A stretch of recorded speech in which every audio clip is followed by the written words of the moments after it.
Chandler's honesty, told through the lens of the hero's journey. For this week's school assignment, I will be required to make a video of a story about myself that follows the structure of the hero's journey. For now, I will explore whether or not the story in my book, Chandler's Honesty, the truth about a child's past told straight from the horse's mouth, matches the hero's journey. Chandler is the hero because the story is one of Chandler being a depressed 31-year-old man who meets a mentor named Honesty the Unicorn in the dream world of Animal Sanctuary. The journey is entirely of a conversation between Chandler and Honesty about Chandler's deeply rooted emotional problems. Ordinary World. In Part 1, Chapter 0, we learn that Chandler Klebs was not pleased with himself and felt he was not where he wanted to be. He has many fears involving jobs, people who abused him, and people who also hurt other animal species. Call to Adventure. The call to adventure happens when Chandler meets a unicorn in his dream. This dream is strange to Chandler, and the unicorn invites Chandler to discuss facing his greatest fears. The call to adventure and several other stages happen simultaneously in only the first few chapters. Refusal of the call.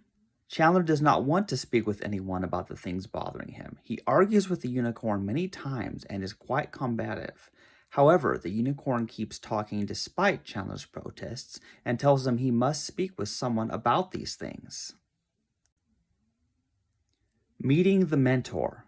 The unicorn is a very patient and wise mentor and therapist. Honesty always seems to know what to say, either to calm Chandler down or, on the contrary, to anger him on purpose to get him to express his emotions. Honesty remains mysterious, but it has a mind separate from Chandler, or this conversation would be impossible. Crossing the threshold.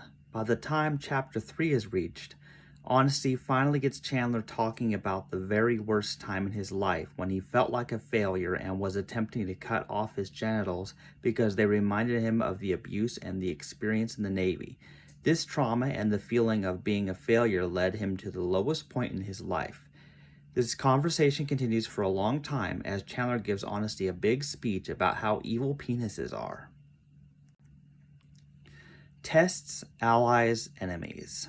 The biggest test is for Chandler to admit he is lonely, even though he insists he should stay that way to protect himself from being hurt. There are a few people Chandler has come to see as decent humans in how they treat him, even though they are non-vegan and still hurt animals. He trusts no one completely and keeps people at a distance but tries to appreciate the good in them. Approach. As tough as the other issues discussed have been, it becomes clear that Chandler's most significant challenge lies in figuring out what he believes about Christianity. He sees it as a great harm because he believes God hates him and wants to send him to hell, according to the teachings of Christians. It is an ongoing topic throughout Part 2 of the book. Ordeal, Death, Rebirth. Chandler and Honesty discuss a great deal of the religious problem of evil and the problems of Christians not living up to their claims of following the teachings of Jesus. At this point, Chandler was unsure what to think of Jesus, God, or the Bible, yet at the same time, Honesty questions Chandler about all of these things to get him thinking and talking about what he believes and is basing his life on. The Reward.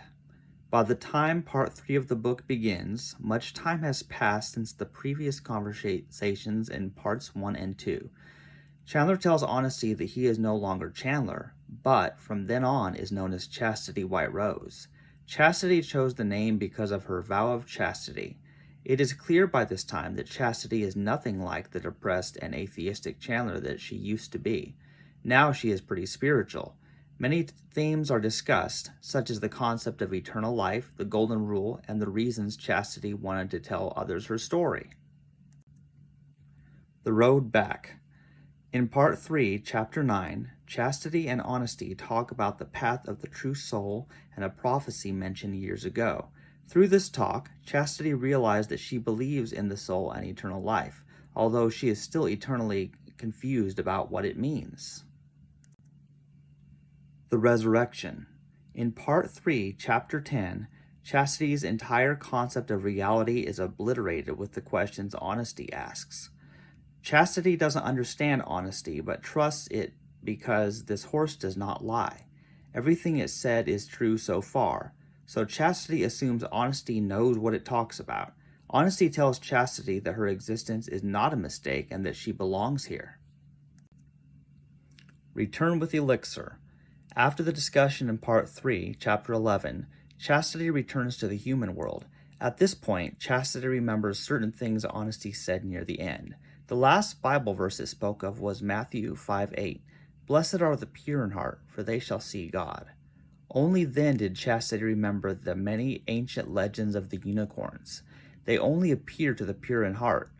Chastity figured out who the unicorn was, but still knew she would always have unanswered questions.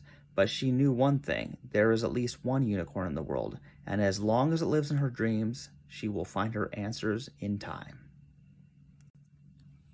Conclusion. After reviewing my book and trying to identify the parts of the hero's journey that it may match with, I've concluded that it really does sort of match the hero's journey, although things are in kind of a wonky order, where several things all happen at once, yet all 12 elements of the hero's journey are there, even though at the time of writing the book, I didn't know anything about the hero's journey. But now I can see the theme of the hero's journey in so many books and movies and video games. It is like a universal theme, as universal as the belief in unicorns. This is the first book in my Chandler's Honesty series. It was published in 2017, although many people still don't know about it. It's not for everyone, it's only for the strong of mind and pure of heart.